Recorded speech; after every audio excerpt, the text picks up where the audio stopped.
Thank you very much, fellow Kenyans. I want to take this opportunity to once again address comrades and the student leaders from various universities. There is the new funding model that is really a pain, that is really transferring the burden of cost on the shoulders of our parents, our comrades, and therefore so many of our comrades are not going to get access to education. We are aware that as of today, over 70,000 students are not going to join universities from August because they are missing on the scholarships because of the new funding model. Imagine 70,000 students, our children, from poor backgrounds, from villages, from various slums in this country are not going to go to school, and yet it is only education that a student should access. The only source of hope that a student has, that a child has, is education, which is the best and the most important tool for fighting poverty. And that tool is being denied to this student. And we also know that Ruto is Ruto today, is a president today because of education. Were it not for education, he would be selling chicken back in Sugoi. Were it not for education, he would never have come to Nairobi. Were it not for education, he would have never made it to State House.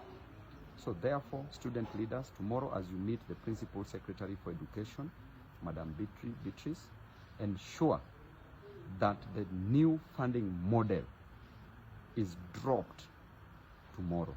Ensure that you don't leave that hostel, that hall where you'll be holding your meeting at the Kenya School of Government.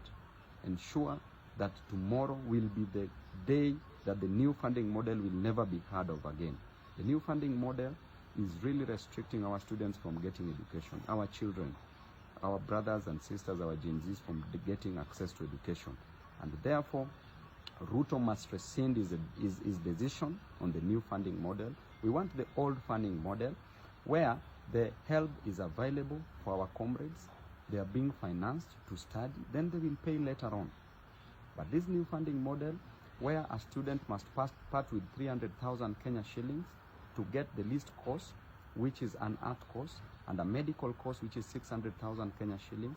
In 4 years, a parent must part with 1.2 million Kenya shillings.